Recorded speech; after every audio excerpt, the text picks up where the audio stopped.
Hey guys, I just thought I'd do an update on the GTV6 and let you know what I'm doing.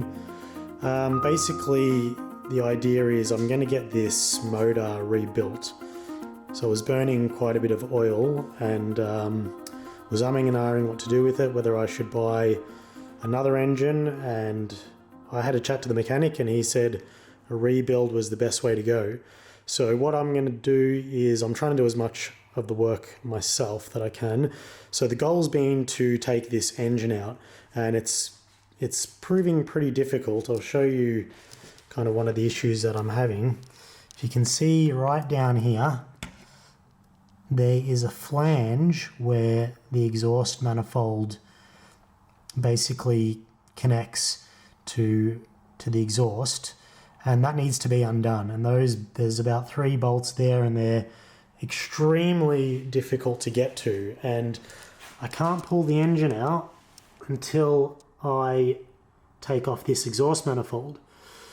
So basically I've got to get down into those bolts, and it's extremely difficult. So what I'm actually going to do, which I've been thinking about this myself, and then the mechanic said that it was basically what you got to do, is I'm going to put a jack underneath the motor and jack the motor up. I don't have like an engine kind of hoist, so I'm going to do it from underneath. I'm going to jack it up, and then basically that's going to bring this exhaust up and hopefully allow me to access the bolts. So that's the bolt that I need to get to, and it's hard to see, but it's very deep down inside this, inside the engine bay.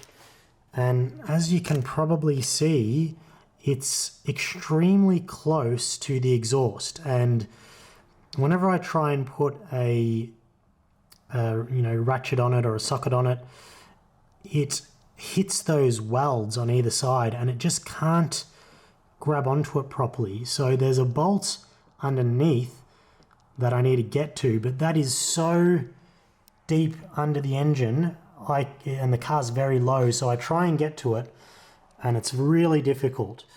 It's very hard to get to. So as I said, hopefully I can get the engine up a little bit higher, and then if that doesn't work, I'll probably end up jacking the entire car up quite a bit and kind of getting underneath the car and doing it that way.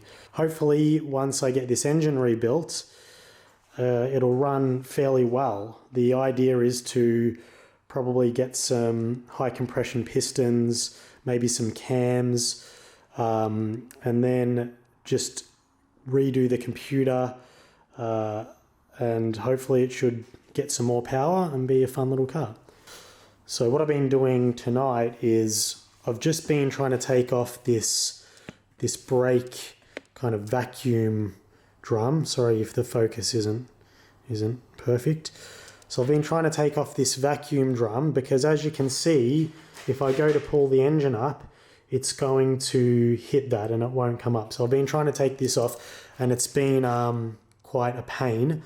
I've taken the master cylinder off, and now I'm trying to take this off, and you actually have to come underneath the car, underneath the dash here. It's going to be a little bit dark.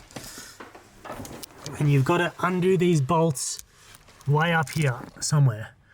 So it's a real pain in the butt, but I'm getting there. It looks like a previous owner has punched a hole in the back of the glove box just so they can access the bolts to get the servo unit off. So these are just super hard to get to. So anyway, that's the goal. I'm going to try and get this off tonight, and then hopefully remove anything else that's kind of getting in the way. I don't know if I'm going to have to remove the alternator or anything else, but then I'm going to start trying to jack this motor up and see if I can access those bolts that connect that flange, and hopefully at that point that's when I'll get the engine hoist and hopefully get this engine out. And then after that, the goal is obviously I'm going to get the engine rebuilt, probably get the drivetrain looked at, and then I'm going to start thinking about bringing the paint back to bare metal and then getting it painted, maybe fix up some of the plastics, and hopefully get it on the road. So it's going to be a pretty long-term project. I'm not really in a huge rush, but yeah, just slowly making progress.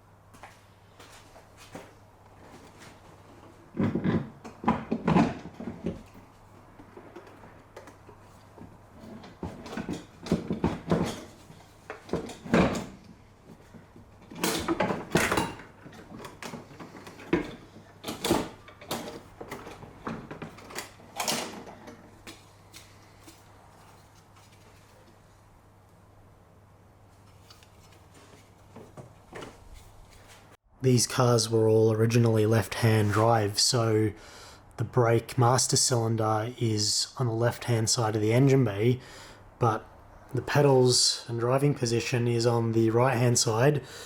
So what they did is they installed this shaft here that you can see, and that way that connects to the pedals and connects to the servo unit, and yeah, so that's how that works. Actually, it's probably for that reason that it's so difficult to access the bolts from inside the cabin on the firewall, because originally to take off the unit, they would have been taking it off kind of underneath the steering column or somewhere near the steering column. And I guess when they changed it to be a right-hand drive car and they needed to put the glove box on the left-hand side, that made it more difficult to access the bolts, and they didn't think to maybe install a little panel or something on the inside the glove box that you can easily undo and access the bolt. So maybe when I get it all back together, I'll put a little panel on the glove box so it's just a little bit easier to access the bolts next time. So that's it, and thanks for watching, and have a good one. See you next time.